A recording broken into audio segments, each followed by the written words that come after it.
background context of Joe is that we played against each other. We played in the same Final Four. Now he's a coach of mine. But he was another guy that I would confide in, and we would have cigars together and go out to eat on the road. Joe gave me the book, The Eucharist is Really Jesus, and that was kind of like the piece that slid out in Jenga, where it all kind of just came together, and it was like, all right, I got to do this. I got to become Catholic. Gordon Hayward, Yeah. Thank you for being with us. Yeah, thanks for having me. Yeah, it's very, we really appreciate you taking the time. Okay, world famous basketball star, super successful. You're used to playing at a high level in front of thousands and thousands of people, but about a year and a half ago, you shared something a little more personal about coming into the Catholic Church. So if we could start there, how does that happen? Superstar basketball player becoming Catholic. Man, I think it was a long time coming for me. I grew up in a Lutheran household, so not too far from Catholicism, Right. But certainly religious. I learned everything from my mom and dad. I think they did a really good job raising. I have a twin, so me and my twin sister, and we would go to church practically every Sunday. So it wasn't like I came from a non-believer to straight to Catholicism. But when I got married to my wife 10 or 11 years ago, she was Catholic, and so we went through the marriage prep classes with the priest, and I kind of told him, I'm not just going to convert just because she is. Right. That's just not the type of person that I am. I want to make sure I believe it, and I want to learn about it and learn about the differences and the similarities and make sure that it's really what I want. What did the priest say? How does he respond? Well, he was like, first off, that was a long time ago, but But I'm trying to remember. He was basically like, you'll see the light, but really? But Okay. it's all good. Okay. And also my wife was like we are going to raise our kids Catholic. This is what I want. This is what I believe. So get on board. And I was fine with that. I mean, I think it wasn't like I had anything against the Catholic faith. I just didn't know about it. Right. But still felt like raising kids Catholic in a religious household is what I wanted. And so the marriage classes were all good. And kind of throughout the 10 or 11 years that I was with, or I guess 10 years where I was married to her, but still playing the NBA, I would have discourse with her brothers, her family over lots of whiskey and cigars. And we would end up talking about the faith and kind of going back and forth, and I was clearly just questioning them and trying to figure stuff out. And when I retired, I kind of felt like, all right, it's now or never. The kids are getting older. They were going through, first communions and all that type of stuff. And every time we would go to Mass, because we were still going to Mass, but I would just sit in the back and not partake in the Eucharist. And so, I mean, it was like, okay, now I gotta either figure this out, and I gotta put the time into it. And I should have done it a lot earlier. But after I retired, I met a priest from Rhode Island, Joe Mazzulla, the Boston Celtics coach priest, childhood priest. And over the course of the summer, we kind of went through the Zoom classes and lessons. And ultimately, Joe gave me the book, The Eucharist is Really Jesus by Joe Heschmeyer. And that was kind of like the final, I mean, that was like the piece that slid out in Jenga, where it all kind of just came together, and it was like, all right, I got to do this. I got to become Catholic. So the Lutheran, I think sometimes people don't get this about coming into the Catholic faith, but I sense it in you that it probably didn't seem to you that you were giving up what you had been given as a Lutheran. You were just taking the next step. Is that right? I would say so. Yeah. I mean, I think we talked about how the baptism was valid, but it felt like I just was missing out. It wasn't like I didn't believe in like Jesus being our Savior, or didn't believe that, like I know that I was made on this earth to play basketball and be given a platform and to be a role model. Both my parents are 5'10", white people from Indiana. I wasn't supposed to be a basketball player. Well, Indiana. That's the only indicator in that resume. Yeah. Right. But it was, so I knew, and my mom would text me before every game, like, remember who you play for. And wow. So it was instilled in me from a young age, and I did truly believe it. Yeah. But I felt like I was just missing the boat on the Eucharist. I Right. felt like I hadn't, after reading that book, it's like, man, I haven't really worshiped my whole life. And it's like, I have to do this now.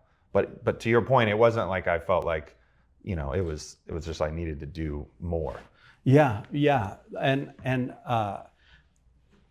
certainly there's a time where there was this kind of enmity between Catholics and Protestants. That hopefully, God willing, that will continue to come down. But I think the message that Catholics want to convey now is there is something more. Come for the something more. Right. It's not give up what you've been given, but come for this more. And it seems like you needed an intellectual kind of conversion to that. You needed someone to convince you of what the Eucharist was. I did. And it's interesting because growing up, my aunt was Catholic, and it wasn't like I was never around Catholics, but I always got this arrogance kind of from Catholics, and I kind of like looked at them like they almost look snobby. You know what I mean? But it's something we're taught in CCD. Well, you never went through that, but as children we're taught that. Yeah, and I hated that, and I always felt like, I mean, if we talked to my wife at dinner, and when we first met, she was like, "Oh, you're not really Christian. Like, I'm Catholic. Like, but you're not Catholic." And it's like, but now going through the whole thing and realizing, like, I get it. I kind of get it. Like, everyone else is missing the boat, and it's directly from what Jesus told us. And so I needed to find that out for myself. Mm-hmm. You mentioned your wife Robin a couple times. She's 18 years old when she's saying these things. That's right. She last night we got to meet her, and she told us she wasn't a person who really questioned the faith. She was all in. Like, she was dating you and explaining the no contraceptives thing of being a Catholic and all that. Like, she came at you like, this is what I am as a Catholic. If you want me, you got to accept it. That's right. That's exactly right. And she, I think, being a cradle Catholic, like, that's what she was taught. And her parents did a tremendous job with her and her brothers and sister. And that was honestly when you find somebody and that you are attracted to, and you like the qualities that they stand for and their values, there's certain boxes that need to be checked. And that was like a big box for me of, is this someone that's going to make me stronger in my faith? Wow. And she definitely checked that box. You could see how she would. Yeah. Yeah. So that's interesting to me. I mean, you're one of the things that has kind of grown in the United States probably since the 60s and 70s is organizations that are Christian organizations for athletes. Was that part of your athletic experience and formation as an athlete? Like Athletes for Christ or that kind of thing? It was. We had Athletes in Action. I can't remember if that was in high school or college, but there was another, so I did that stuff like that in high school. There was Bible studies that I went to with a bunch of the athletes around the city. In college, we went to a house and we would do Bible studies in college. So I was definitely a part of that group. And as I mentioned earlier, I mean, I really felt like I was given the gifts I was given for that reason. So I always believed that. When did you come to have that sense that you have these gifts, these athletic gifts, and that their ultimate purpose is to give you a platform to help other people come to Jesus? Probably when I had a huge growth spurt. So it was gradual, but like I was telling, my parents are both 5'10". There's nobody else in our family over 6 feet tall. My parents were athletes, but they weren't star athletes. Like, they played sports in high school, but that was it. And then I almost quit basketball as a freshman. I had narrowed it down to tennis and basketball, but I was 5'10", super skinny, and I didn't make the varsity team as a freshman. And so I just kind of felt, maybe tennis is the route that I should go. If I really wanted to play a sport in college, maybe tennis is the route I should go. My mom convinced me to just keep playing basketball because you love it. It's fun, and you don't have to just give it up. And so I did. I kept playing, and then I went from 5'10" to 6'4" to 6'7" to 6'8" by the time I was a senior. And it was like out of nowhere. Yeah. And you look at our family, and it's a family photo, and it'd be like this. Wow. So it was like, that kid does not belong like To that family. To that family. So you were exposed to gamma radiation or something? Something. Is that what Yeah, you my mom attributes it to macaroni and cheese and milkshakes that she would make me every night, Yeah. which is a terrible. Now looking back, it's a terrible diet. So kids, it's a terrible if diet. you want to play in the NBA, But I would have a box of mac and cheese and a milkshake, and we would just do that every night. But yeah, I think it was that moment where it's kind of like, all right, like there's something outside of. It's like supernatural here that you were able to be as tall as you were. And as I grew, I started to get recruited a little bit more, and then playing in college was kind of like, okay, this might be an option, So I think it was. Now I would have never. I didn't ever. So I went to Butler University. Butler's in Indianapolis. I remember we were driving past the campus when I think I might have been a sophomore in high school. My dad's like, well, what about playing for a school like Butler? And I told him, like, Dad, I'm not gonna, if I can't play D1, I don't want to play. But Butler is D1. I had no clue. I just had no clue about Butler. I didn't know anything about them. They were a mid-major. Yeah. And then Brad Stevens and you happened. That's right. That's right. And so, but it was funny because I ended up going there and playing, and the rest is history. But I would have never envisioned. What point in that, Gordon? So you're playing. At what point is it like, man, I think I'm going to the NBA? Like it becomes realistic for you. Is it in high school, college? No, it was, so the very first time that I actually, if you want to go all the way back, I had a dream to play in the NBA. My dad's a computer engineer. He's very thorough, very detailed, very goal oriented. So we wrote my goals out my dad actually wrote it. I was too young to write it legibly. So he wrote it out for me. And we spelled, he was big on, you set a goal, but then you got to set mini goals to get there, right? Wow, yeah. And so I put it on this bulletin board in my room, and the last goal was like playing the NBA. But before that, it was playing college. Then it was, I think the first goal was like make the 7th grade A team. Yeah. Then make the 8th grade A team. Then play JV or varsity as a freshman. Then and just kind of kept going. So I always had that dream.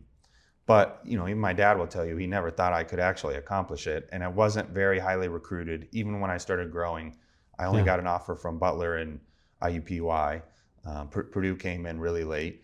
But so it wasn't like it was a foregone conclusion. And the first time that I kind of thought maybe this is possible, I was sitting in a meeting with Brad Stevens, and he said, I've seen a bunch of guys, basketball players. I've seen that what the next level looks like. It's going to take a lot of work, but I think you could get there one day. And that was like the first time that I was like, wow, if somebody else believes that I can do it. Freshman, sophomore, senior? This was my freshman orientation meeting with Brad, with Coach Stevens. He can spot talent. Yes. That's his talent. That's to right. Spot talent. That's right. So, but that was the first time. Beyond that, it was just a dream. It was just like I was pretending to be Reggie Miller in my backyard, like every kid in Indiana. So that was the first time that I thought this might be possible. So then you had a lot of success at Butler. You guys, I can't. I'm sorry that I don't remember. I know you made the Final Four. We did. Did you go to the championship game? We did. So our freshman year, we were picked to be, I think, last or in the last third of the Horizon League. We had 6 incoming freshmen because they had a really good team the year before that I think went to the Sweet 16 or had success in the tournament. And so all those guys were gone. We had 6 new incoming freshmen. None of us were McDonald's All-Americans or highly recruited. Right. And we actually made the tournament that year, which was a great success. Anytime at that, Butler in the Horizon League, if you make the tournament, that's like a good year. Yeah. And so then the very next year, we had everybody coming back. We were actually before the season, we were pre-ranked 10th. So everyone thinks this is a big Cinderella story. We ended up making it to the finals. We played Duke in the finals, the championship game. We had won 20-some games in a row, and played them. It's characterized as the Cinderella story. Yeah. In my mind and in all of my teammates' minds, it really wasn't. We were 10th. You knew you were. We were 10th in the country going into the tournament. So that's not like a out of nowhere thing, but right. From the size of the schools, Duke is a blue blood powerhouse. Butler it's probably all McDonald's no All-Americans on Duke, that's and right. then it's you guys. That's right. So it was, in that sense, it was a Cinderella story. Yeah. I am known for being the one that misses the shot to win the game. I don't know anything about that. Well, that's good. I've never heard of that, Gordon. They did a sports science on it, and if I would have what happened was, as we were down 2 points, I get a rebound from a free throw. I dribble it to half court and I chuck up a heave. And they did a sports science on it. It was if it was 3 inches to the left, it would have gone in, and arguably would have probably been the best shot ever. Yeah. But it did not go in. So we Are ended you up over losing. it? Or are you still? Yeah, I'm over Do you it. still wake up at night on that one? I do not. You don't? I don't. No, No. I'm over it now. But anyways, Butler then, so I leave, go to the NBA. After that year, I was a Right. sophomore. Would have never guessed I would have played in the NBA, but then left early to go to the NBA. I mean, it was Right. incredible. And then they go back the next year to the championship game again without me and lose again. So 2 years in a row, Butler makes it to the national title. But that's an both games. incredible, like to do that 2 years in a row for a school that really, It was it's like unreal. Indiana winning the national championship right. and not losing a game this year. That's it's like, where'd they come from? Out of nowhere. Yeah. Yeah. So it was an unreal story. Yeah. So you go to the NBA, you go out to Utah, That's right. but you're also a newlywed when you go out to Utah. No, so I go out to Utah. I'm 20 years old. Never been outside, never been away from home because Butler was 20 minutes from my house. So had a lot of growing up to do, just like trying to figure out how to. There's so many things that you take for granted as a kid that your parents do for you, that my parents did for me. I'm just still like little annoyed things. that they stopped doing that. Like, come on. like laundry. I gotta wash my own clothes That's now? right. I gotta go to the store and get paper towels and napkins and silverware, and there's so many things that I just had done for me. So I had a bunch of growing up to do. I always say it was good that I went to a city like Salt Lake because it wasn't too different from Indianapolis size-wise, and but then so I was there for 3 years, and then I met Robin. Oh, I see. Okay. So I was 3 years into the NBA when I met her. As you mentioned, she was 18. She was 5 years younger, which I got tricked when we first met. I didn't think she was that young. We really didn't make it a point to hang out with like high school graduates. But she came with a friend. It was through mutual friends. And, She was, but I mean, just talking with her, she must have been an extraordinary person at 18. She was way more mature than I was at 23. Right, like she knew where she was going, how she was going to live. She had it sorted. No doubt. She was way more mature and didn't obviously, like girls don't look as young sometimes, but yeah, we were on the fast track. So I met her on July 4th. I proposed Christmas Eve. We got married the following May, and then had our first child, then the following June. So yeah, you were on the fast track. I mean, it was, but it was one of those things where she was at IU, and she really was never going to be a college person. She ended up dropping out and doing a VEDA, like cosmetology school, which she's really good at. And she was like, if you want like me to come out and be with you, then we got to get married, because I'm not just going to go live with somebody if I'm not married. And good for her. And then I kind of like that's. Oh yeah. Like I imagine, I want to ask you about the temptations of fame and fortune and all of that. But for a young woman, like you're a very successful person at that point. Mm-hmm. Like the temptation would be to not have standards, right? To let go. But she was just the opposite. She's like, man, you better meet my standards. For sure. And I think that's also an attractive quality, right? Like it's like to some people, like she's not just gonna do it because you're a basketball player or whatever, and right. And it that kind of went back to my checking off of the boxes. So I did want to ask you about the temptations of fame and money. Okay. Because that comes to you at a very young age. Yeah. I think most of us know intuitively that it's a blessing that we never had that, because I don't think most people can handle that. So what helped you to handle it? I would 1,000% say my parents. Okay. They just, I just think they did a really good job of probably raising me the right way. But, also initially my dad was the one that kind of controlled my finances. So it allowed me to just focus on basketball. And I wasn't I think my personality, I wasn't a very flashy spender, I guess. My dad used to always say a penny saved is a penny earned. So I think that was just instilled in me. Boy, you are know, from I Indiana, aren't you? Oh yeah. And so I just, I mean, it was, I wore the team sweats that we got. I actually got a Subway gift card as a rookie, and I just went to Subway all the time. Like, so I didn't really spend that much, and I think it obviously was just probably because of my parents, and they did a really good job of taking care of that and taking care of me. Yeah, but I mean, I guess I can equate it in a certain way to young people today who their distraction might not be fame and money, but I mean, now it's Instagram and TikTok and there's so many things that can knock you off. It doesn't seem like you got knocked off. So that's what I'm trying to get at. Yeah. Is, what do you say to the young person? I mean, one of the things you said is write down your goals and have the intermediate goals. I think anybody could learn from that. Yeah, I always, when I talk to kids, I always say that. I think it's important to write goals. I think it's important to have a dream. I think you start with a dream, and then you figure out how can I reach that dream? Like what are the steps I need to take? And I think if you're dedicated to that, I used to have a saying like improve every day. There's something you can do every single day that's going to help you reach your goal. And I think you're exactly right. Like it would be so much harder in today's world to try to go through that, because if you have a cell phone, anytime you take out your cell phone and you start watching videos or social media, like you get distracted, and then you could spend hours just like watching stuff that's not going to help you reach whatever goal you're trying to reach. Right. And so I mean, yeah, I want to say that I was locked in, and I think I was. No, I also didn't have the distractions that they have today. So, yeah, I guess every generation there's more of this stuff to deal with, but it somehow seems to me like that. I mean, you credit your parents, but also and many kids they don't have that. They don't have that from their parents. That's right. But then there's this athletic community where.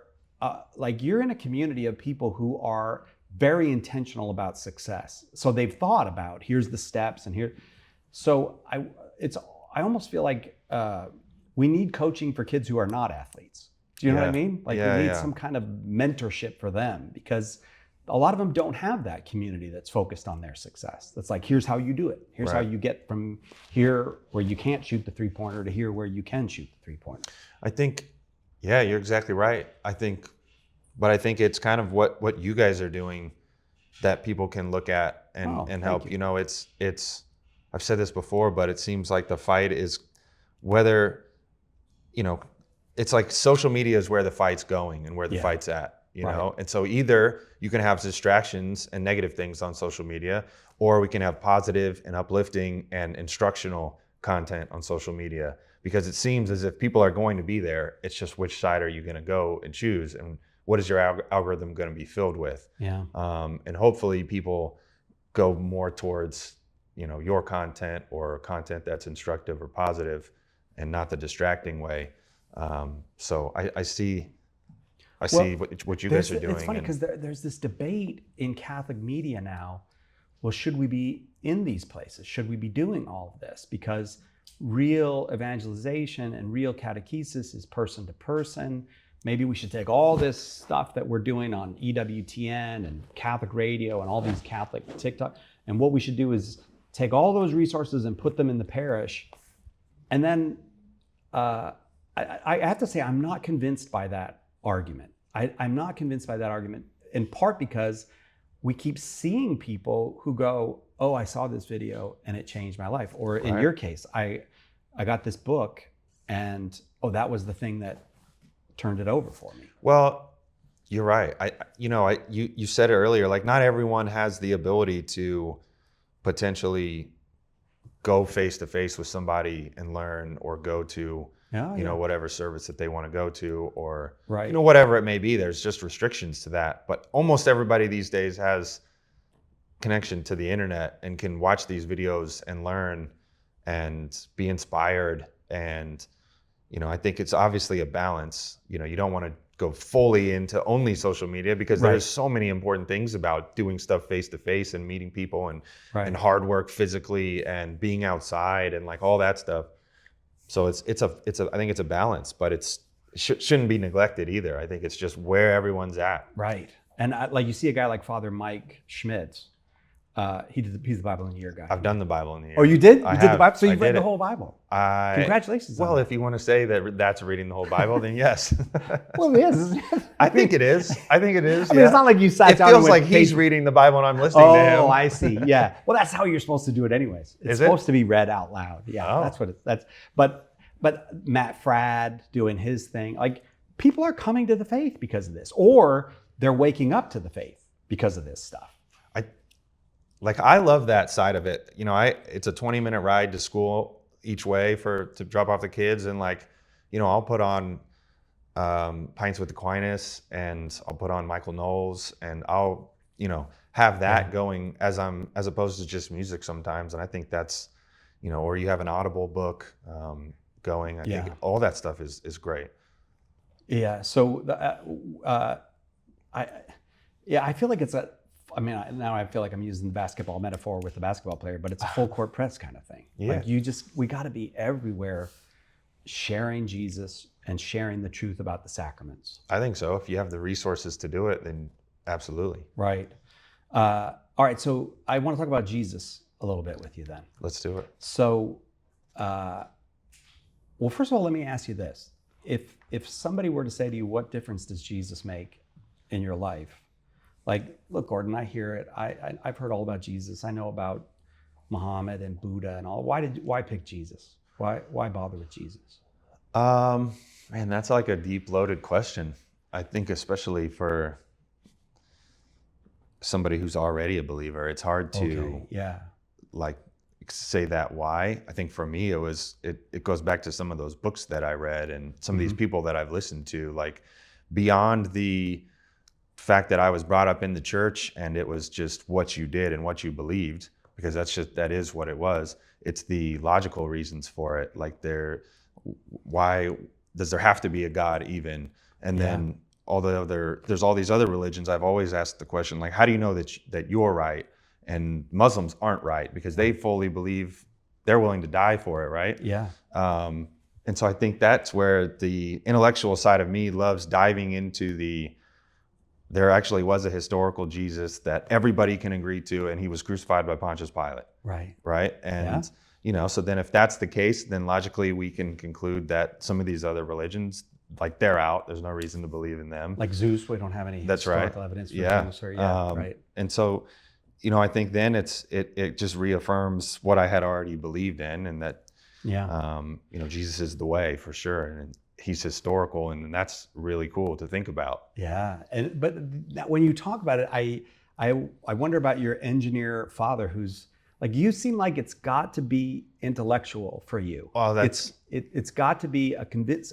Tell me the argument, explain this to me, and then if it's explained in a way that you can intellectually assent to, you just go all in on it. I think that's how I'm wired. Yeah. I want to just, which is God's work, but that's how I was made, which is the exact opposite of my wife. Yeah. As we mentioned, she just believes right away. Right. And I think there's probably negatives to me questioning everything. But certainly, I think that's one of the things that's really attractive about the Catholic Church is we can trace it all the way back to like the word of Jesus. Like Jesus is the one that founded the church. Yeah. And there's writings where you can go all the way back to first century. I know. Yeah. Like to which the is apostolic amazing. fathers. Like that's what I remember when I first learned there are people who knew the apostles who wrote, like you could still read the writing of Clement or of Polycarp, or like, really there's people that like, because in a certain sense you get this almost image of, well, there was early Christianity, we don't really know that much about that, but that's actually not true. They wrote down what John was like, or what Peter was, or Peter and Paul were like. No doubt. I think it's like sometimes as a little kid, you watch the movie Hercules, and that was a whole religion that people believed in. Yeah. But it seems just very magical and fantastical, and then as a kid when you learn about the Old Testament and the stuff that goes on, that also seems very magical and sometimes fantastical. Right. But what's awesome about Christianity and Catholicism is it's that, but it's also real. You know, you can you can circle on a map exactly where things happened. In the map that we use today, exactly where things were at. You can walk the streets that Jesus walked. You can go to the places where he was at. Yeah. And then to your point, you can connect it and know that it's real because there's writings from, you know, Ignatius of Antioch and all these like that were, they were almost, you know, one person removed from Jesus. Right. So it's not like it's just this fantastical, magical thing. It's both at the same time. Which is just extraordinary. Yeah, I can't remember. Maybe it was G.K. Chesterton said it's a myth, but it's a true myth. That's right. Like it's got all those qualities of, but it actually happened. All this stuff actually happened. And so, all right, so you need this intellectual conviction, but then at some point you've got to decide to come to the Eucharist. So that's right. And it's funny because the things that you need seem to be exactly the things that Joe Heschmeyer's career is about. Like that's why I like his books a lot. Yeah. And this is how we got to know you, was you were gracious enough to mention Joe. And we joked about it a little bit on the show because Joe is not a basketball fan. And you mentioned him, and I was like, I would like be over the moon if Gordon Hayward mentioned me and he mentioned you, Joe. And I was like, yeah, well, you know. Whatever. Yeah. So no doubt. So what'd you find in Joe's books? Like you found whatever that itch was, he scratched it. Yeah, I mean, I think it's kind of everything that we were talking about, like the writings of the, you know, earliest Christians. I think John 6 was huge. The, you know, the bread of life discourse and how, you know, he says like you have to eat my flesh, and people turned away. And then instead of, you know, because it's, you know, a lot of people will say that it's just like a metaphor, like he talks in parables throughout the Bible, and this is just another one of those. But he doesn't like clarify, you know, he like doubles down and then triples down. Right. And so it's hard for my analytical and logical brain to be like, what else could he mean? Like he has to be saying exactly what he's saying. He's saying, you know, eat my flesh, that's right, drink my blood, and then, he keeps saying it. That's right. And then the part where they talk about cannibalism, and you know that people were arrested for cannibalism, like that's another instance of like they actually believe that they're eating Jesus, and you know, so I think that's, you know, those things were instrumental in me, and in me deciding like, okay, yes, this is not just a symbol, it's also like it is Jesus, and he's, you know, there's also the Eucharistic miracles and all those other things as well. But do those have an effect on you, the Eucharistic? Like before you have received the Eucharist, are the Eucharistic miracles of interest to you, or is it just the history stuff? The Eucharist, the miracles are always interesting. I mean, I am fascinated by, like I'm like a jock nerd, you know, like I was big time into sci-fi and, you know, magical stuff and fantasy, and so that the miracles are amazing. Like that's because it's like there's actual magic taking place. So the miracles are great, but the miracles don't necessarily, what would be the right word? Like the miracles don't necessarily prove it, because it's just it's like a miracle. You either believe or you don't. Right. Versus the historical part is almost factual. Yeah. You know what I mean? Right. So, when you begin to believe that the Eucharist is really Jesus, to use Joe's title, what's the next step for you? I think the next step for me was, okay, I believe that the Eucharist is really Jesus, but what about some of these other questions that I have with the Catholic Church? You know, and ultimately the Eucharist is was the biggest obstacle and is the most important piece. And even if my mind can't necessarily get over or, you know, come to terms with some of the things that have happened historically in the Catholic Church, it's like, well, the Eucharist is the most important thing anyways. But after I decided that, you know, then Father T and I kind of went through Mary, because Mary was another integral. Was an obstacle for you? It's a difference. Yeah. Okay. You know, there's like a big difference. Right. You know, and so we had to talk through Mother Mary and, you know, everything the Church believes with that, and what are the differences between where I came from. And then probably the last obstacle was the Pope. I mean, that was another one that's obviously a big difference between Catholicism and any other Protestant denominations. And so, but again, secondary to the Eucharist, I mean, that was the biggest. And so then kind of once Father T explains all of it, because there's so many like fake, there's so much fake news out there about the Catholic Church. Yes. And I was a victim of that, I guess, because I just didn't really research it myself. You just take what you hear on the internet and what other people say, and you kind of just, that's what it is, And like that we worship Mary, that kind of stuff, or that you worship Mary, religion, all of that stuff. Oh, I see. Okay, I'm just saying, and those things I had to have explained to me from Father T, and it's like, oh, so you really don't worship Mary? It's like, no, he's like setting me straight almost. Yeah. It's hard because we love Mary like crazy, though. Like it's very intense love for Mary in the Catholic Church. So I kind of understand when people look at it and go, is that quite right? But does that trouble you now, or do you feel No, it doesn't trouble me now at all, because I kind of know. I think from an outsider's perspective, it's you view it as putting Mary on the same pedestal as Jesus and God, right? Which is not the case, right? And so I think as long as, in my mind, she's obviously amazing, and she was the mother of God, but she still is not God. And so in my mind, it like works out. So it's like, okay, I completely understand it now. Right. I know, but there are, like, I've spoken to Protestants who became Catholic and they go, I still struggle with it sometimes. But you feel like, no, I get it. 100%, I get it. When you solve once you are intellectually convinced, you're done with it. You move on. I mean, she was born. The Immaculate Conception was one that's like, she's without sin, and it kind of just makes sense to me that she has to be without sin to have somebody who's God inside of her. Yeah. Like that part that fits. That vibes with me. So I'm Yeah. So when you went over to Rome, you've been to Rome a couple times, right? I have. So kind of after I made the decision, like, okay, good, I want to be Catholic. I'm full, I believe, then we had to go through the sacraments. So the baptism was legitimate, valid. So I didn't really have to do anything there, but, had to do my first confession, which was a very interesting experience. Kind of a bunch of events came together.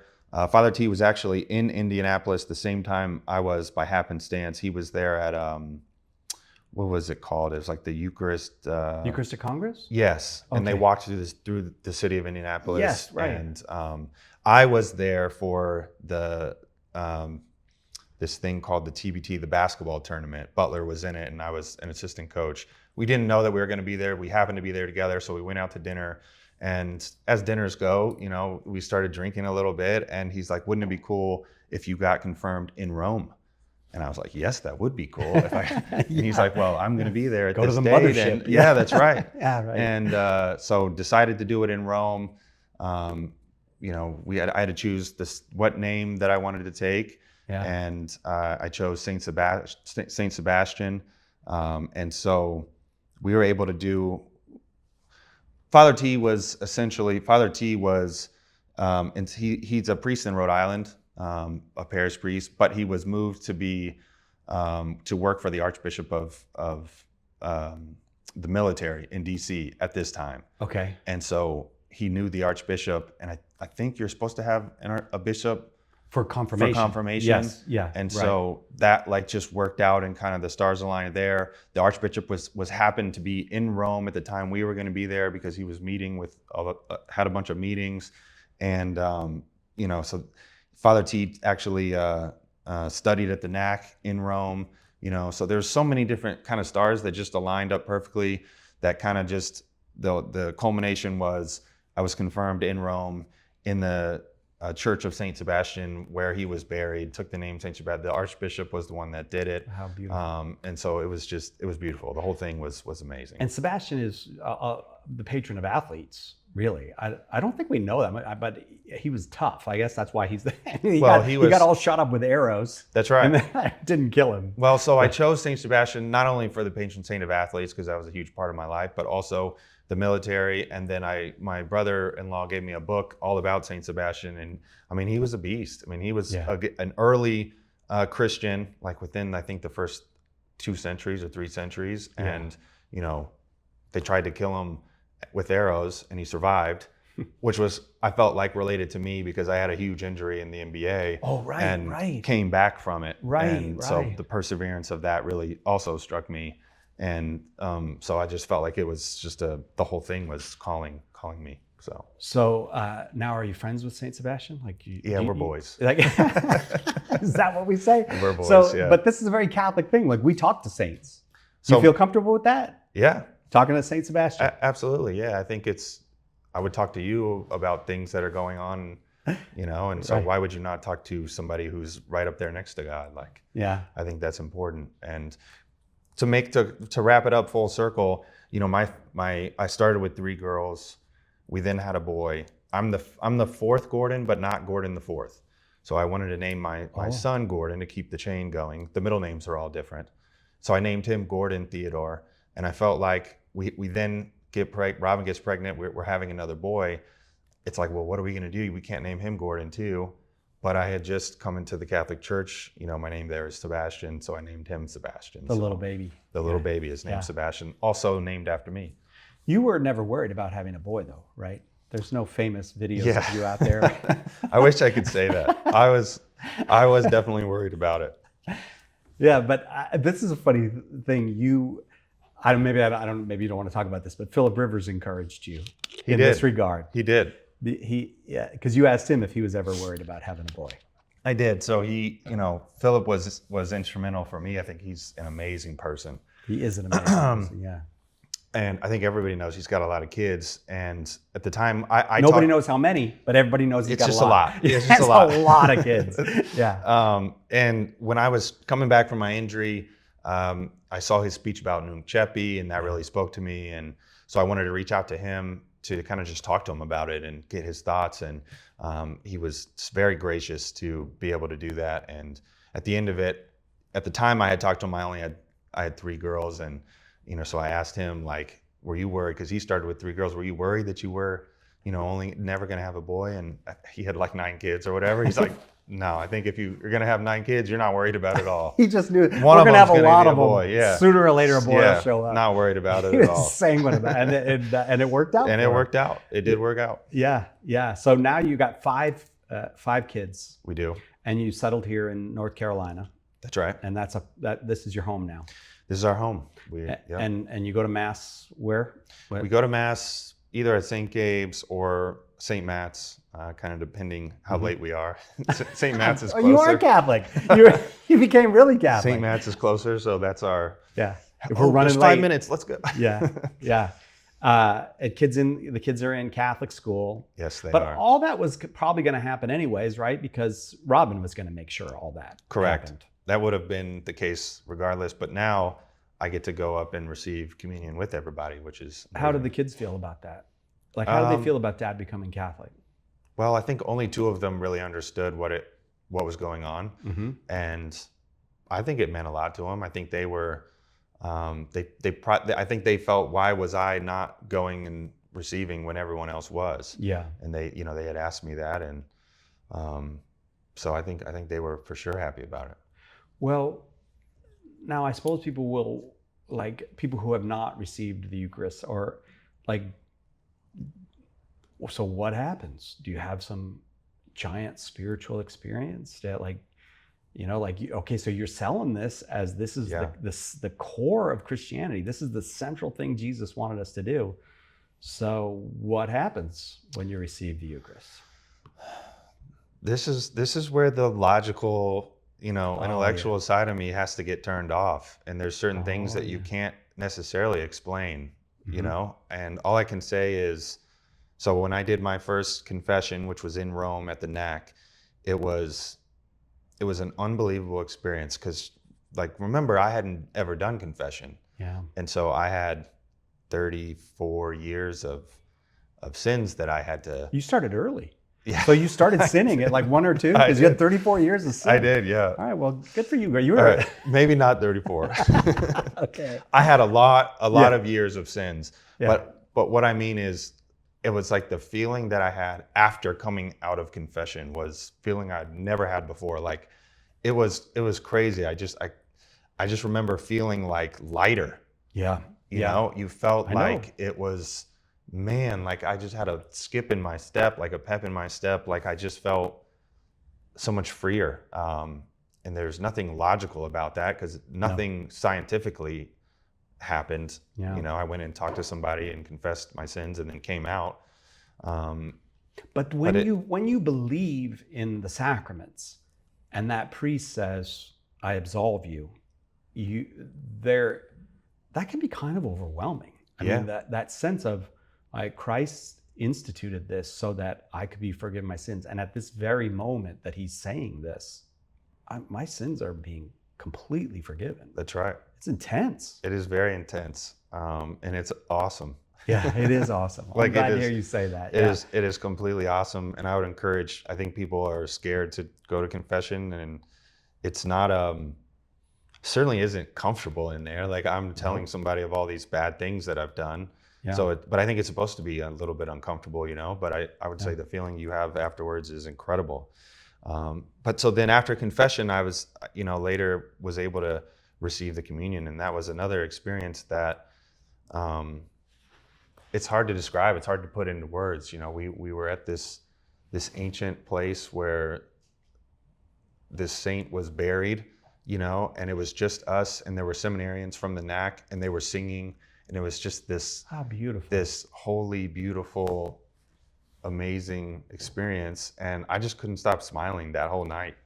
You know, it was like, I've got him right inside me, and there's nothing like it. No, there's definitely nothing like it. No, but that comes from faith, though. You have to come to and you have the faith in Jesus from your parents, from all the Lutheran ministers and people who taught you in the Lutheran Church. But you have to come to, then you need the intellectual convincing that people gave you. But then once you have that faith and you know I suppose some people are like, well, is it an emotional experience? Like, do you feel like but you don't have to have all that. I think it can be. Yeah, right. That's right. Yeah. You know, I think that probably affects people differently. Right. What role did Joe Mazzulla play in all of this? Because he's famously the hard-nosed coach of the Boston Celtics. I don't know but you know, he's a tough guy, Joe Mazzulla, Catholic. Oh, he's a psychopath. Praying his rosary when he's a psychopath? Yeah. Is that what you said? He's a psychopath. Right. Okay. In a good way. Yeah, like I don't know, like praying the rosary when he's supposed to be watching your kids and that. That's right. That kind of thing. But no, I didn't know that story. I had never heard that story before. But so tell me about the effect of Joe Mazzulla's. What is it? Is his example, or is he the kind of guy that's like, Gordon, you need to get into the Catholic Church? No, it was more example. He didn't ever push at all. You know, so I guess background context of Joe is that we played against each other. We played in the same Final Four. We didn't play West Virginia, but we played in the same Final Four. He's a couple years older than I am. That Final Four was Butler, Duke, West Virginia, and Michigan State. Yeah, and so, you know, what was it? Maybe 8 or 9 years later, now he's a coach of mine. Yeah. And so he's an assistant coach at the Boston Celtics, and we immediately vibed just with our personalities. And he is very committed, very disciplined, very loyal. And so, you know, hard work are all, and so we vibed then, and we became, I would say, friends, even though he was my coach. And he was not my assistant. In the NBA, everyone gets an assistant coach, like they're partnered with somebody, and you kind of go to your assistant coach and you watch film and you vent to them, and they talk you off the ledge of so-and-so's not passing the ball and like, wait, name names here, Gordon. Who was not passing the ball? And so, but he was another guy that I would confide in, and we would have cigars together and go out to eat on the road. And then when COVID hit, his family and my family kind of quarantined together. And so faith came up. I know that he knew I was a Christian, but that I was not Catholic, but he never pushed it at all. He would subtly say things and, invite me to do different things, but wouldn't really push. When we were in the bubble, he did the rosary every single day. And, he sent me verses that kind of related to a couple of my biggest values and virtues. And so he was giving me information and inviting me, but wasn't doing it in like a pushy way, which I think was really cool. Yeah. Because as I mentioned earlier, I think sometimes you can get turned off by that. Yeah. And then kind of once I figured out that, and he knew I was talking, he's the one that introduced me to Father T. And so then, he sent me that book. And so I would say he's definitely instrumental in, my conversion. The fact that he's a very intense person and he's had all those qualities that you said, and I did not realize that he was a psychopath. I'm glad to have in a good way, in the sense of if he sets his mind to do something, he's going to do it. Like there's nothing that's going to hold him back. But is there, I'm wondering if there's a kind of way in which if you're not raised Catholic, but you are raised as a Christian, Catholics might look a little culty and weird. And then just the fact that he's a good, helpful, normal person who's also Catholic, does that kind of break down a barrier for you? Absolutely. I think it absolutely does. I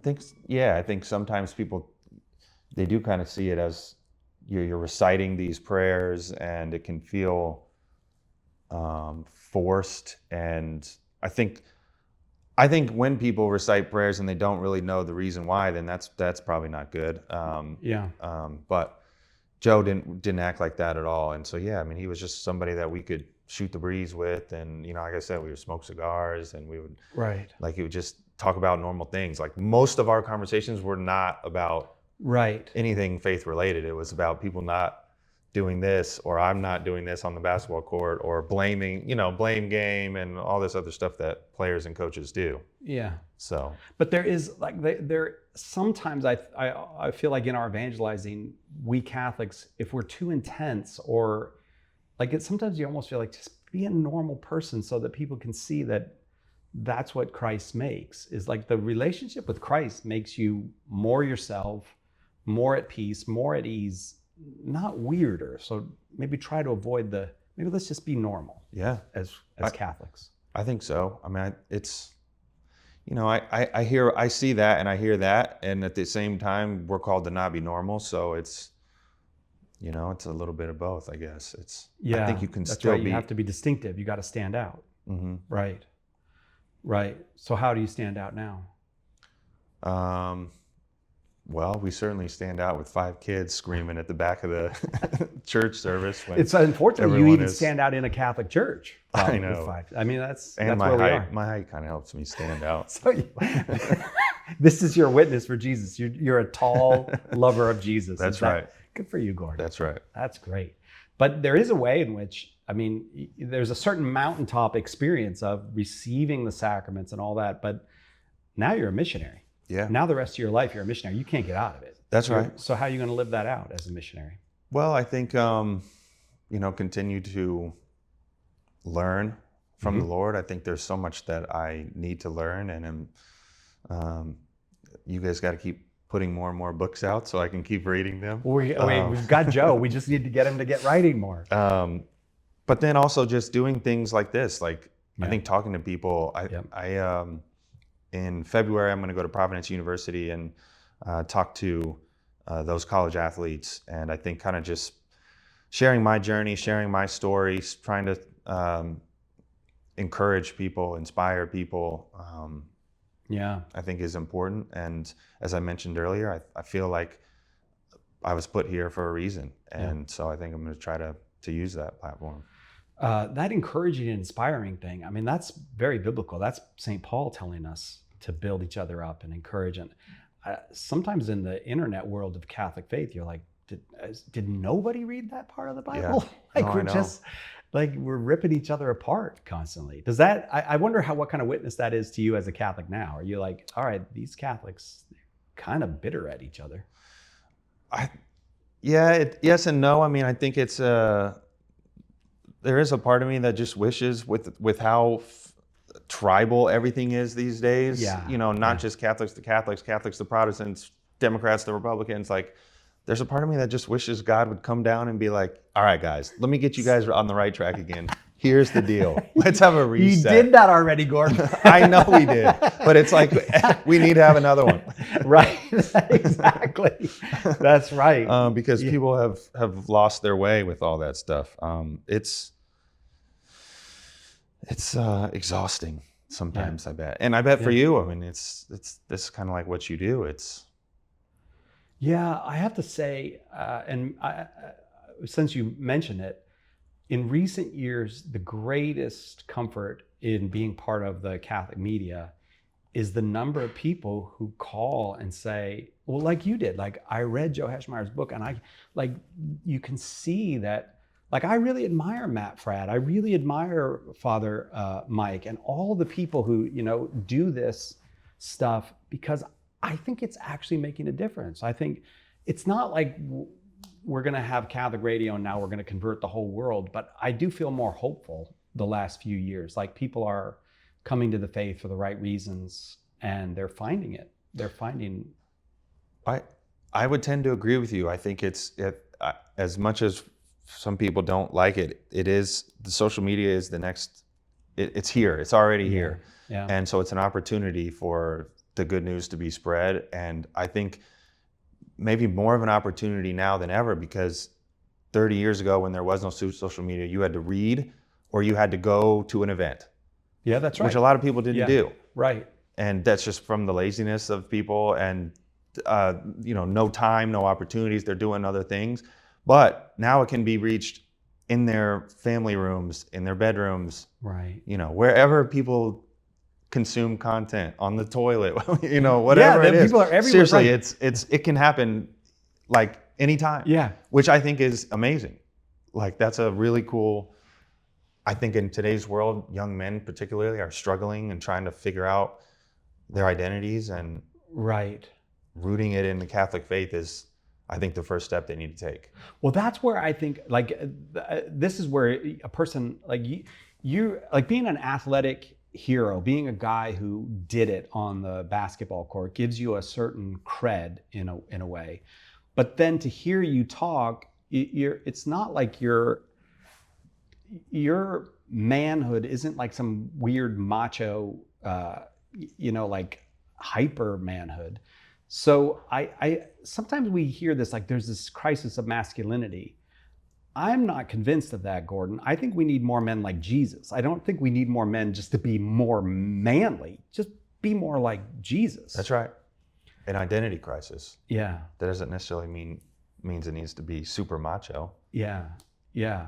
But now you have a platform. That's right. And so that's part of your mission, is to use your platform, so to speak. I think so. And, I want to go where God wants me to go and Jesus wants me to go, and I don't know where that is. And so I'm certainly, just open to do and go anywhere for that.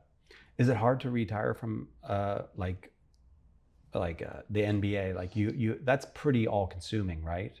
I think it is hard. I think there's not just for NBA players, for athletes, at some point in time, it'll come to an end, Yeah. And so if you try to, make your whole identity about your athletics and your accomplishments in that, at some point in time, it's going to come to an end even for the best. And you got to figure out, and that can be depressing and give you a lot of anxiety, and you feel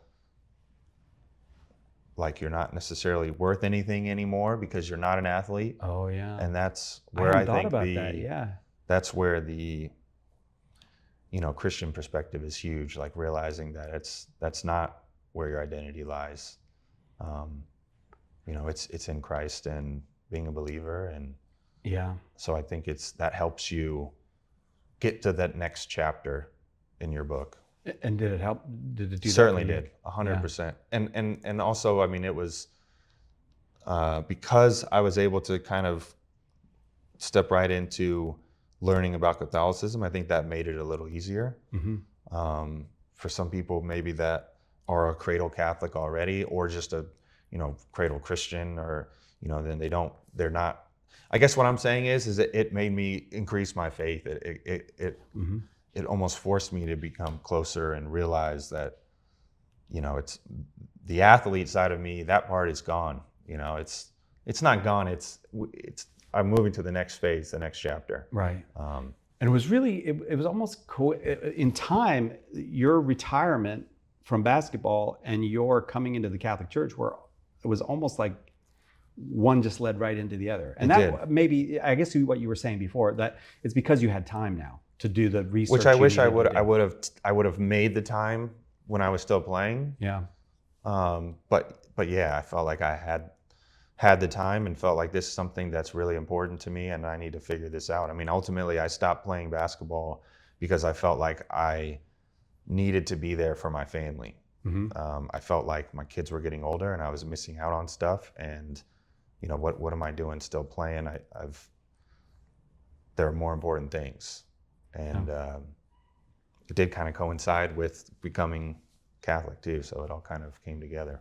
Do you think like when you've been out for like 5 years and some team loses their 6'8" wing and they're like, no chance. You're not going to do what a Philip Rivers did is so incredible. I mean, I don't think most people understand. It's not going to be Gordon Hayward with 12 kids coming out like, all right, I can still do it. I can still lace them up. It's not going to happen? There needs to be a position in basketball where you could just stand there and shoot a three. That would be like the only way. Yeah. To me, that the reflexes were still there. I was like, oh yeah, oh my gosh, you could tell his brain was still fully in control. Yeah, it was really impressive. And I know they lost. That's the thing, is they lost every game. Like I think he went. Gordon, you don't have to bring this up. Well, people bring it up. They would say like, well, he really didn't. But like that was not on him. Did you see him play though? That's right. He was still doing it. You had to watch the game to see how much command he had. I mean, it was incredible. I think 3 years from now, Gordon, we're going to be reading about Gordon Hayward, 12 kids. I don't know about that. I'm really grateful that you took the time to talk with us about all of this. I think you're right about God gave you a platform, and it's impressive to see you using it the way you're using it. Well, thank you. Thanks for coming out here. This is a long way from San Diego. Yeah, well, you wouldn't come out to see us, so. No, we were absolutely delighted. It was wonderful to get to meet your wife, Robin, as well. And I thank you, Gordon Hayward. It was a real pleasure. Thank you, Si. Did we do okay? Great. Well, he did good. I know you did good. You did. That was great, Gordon. Thank you.